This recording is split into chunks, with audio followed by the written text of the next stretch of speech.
Greetings, gentlemen. Okay, anyways, welcome back to the vlog. I'm filming this on the same day that the PEG 37 video is getting released, only because I'm just like in the groove of things, but this is going to be released probably Tuesday the 21st or the 22nd, I forget what day it is. Anyways, yeah, so this is just kind of an early release and just telling you what my next 2 to 3 week plan is leading up to the virtual Chicago Marathon, which is on October 11th. So without further ado, yeah, so before we even get into it, make sure you like the video, subscribe to the channel, comment down below, something cool, tell me your favorite pair of shoes, I guess. Winner gets that pair of shoes. Does it sound like a deal? I guess that sounds like a cool deal. I don't know if I can promise on that, but I'll try to. Anyways, yeah, let's roll with it. So, we are about 3 weeks from race day. So basically, as I explained in the Big Sky Silverthorne vlog, the altitude training was to jumpstart my marathon training because we started kind of late this year because we weren't exactly sure if we were going to do the marathon, if it was going to get canceled and whatnot, and lo and behold, it was canceled. But before they gave a virtual option, I opted in to running it anyways, around the same time. I figured one of those weeks I would just do it.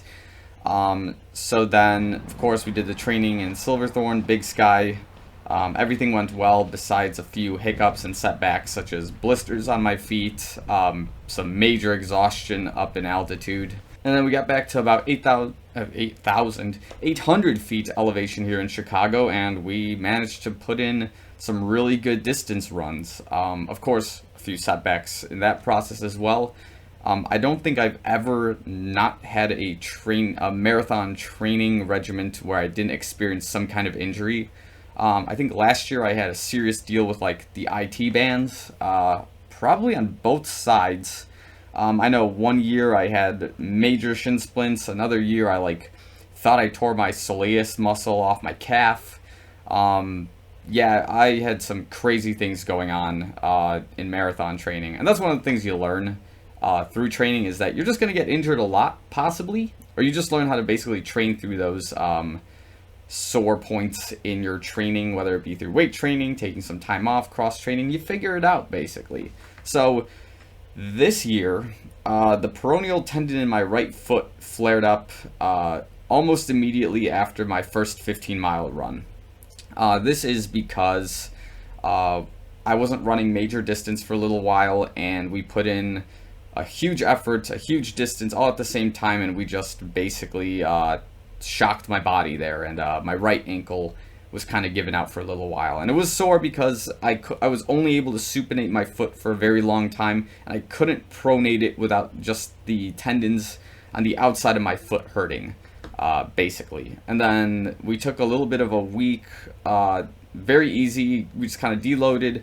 I was running on a track more than outside, and it all ended up working out. I managed to run like 40, 50 miles that week. And then fast forward to my birthday, which was just this past Monday, I ran my 20-miler, and I did it in about 2:14, 2:15-ish, give or take. It was basically a half marathon. Took like a 30-second break to get some water at my car. Ran another like 5 miles or so. Came back, took another break for 30 seconds, a minute. And then did the last stretch, which was like 2-3 miles after that. Basically, I didn't do the whole 20 miles straight because it's very difficult unless you bring all of your supplies with you on the run, especially when water fountains are shut down along the lakefront path. But nevertheless, the first of 2 20-milers is done, and now the next plan is to basically go on a vacation / training camp in Flagstaff, Arizona, just for 4 or 5 days, train at about 7,000 feet elevation, have a deload week, but also have like an elevation acclimation session for the 4 or 5 days that I'm out there. And then not this week, the week after I get back, do my second 20-miler, and then begin the taper and shut it off completely up to that point, and then we start the home stretch for the marathon. So that's kind of the plan leading up to right now. The vacation was really a spontaneous plan. It didn't have any reason to be in my training schedule, but I really kind of low-key want to go to Arizona. And of course with flights basically from Chicago to Phoenix being like $100 round trip, how can you say no to that, basically? So yeah, we're going to go out there. We're going to have some fun, doing some other things, jet skiing, dune buggies, things that I would typically do while I'm on vacation that would just put my body in serious danger of injury.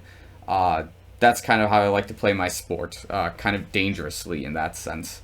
So yeah, that's our plan leading up to the Chicago Marathon.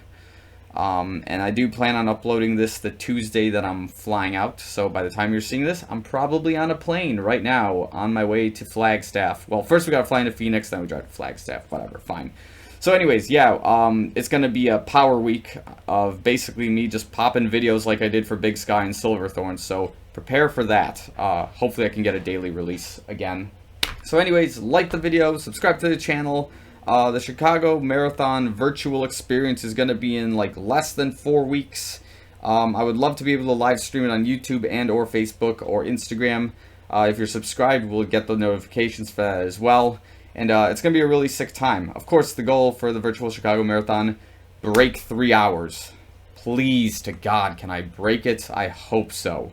This has got to be the year. If not this year, it's going to be next year. I want to break the 3 hour before the Tokyo Marathon. That's like 100% the goal. So that's kind of the play right now. So anyways, I'll see you guys real soon. Stay tuned for the Flagstaff training camp video series.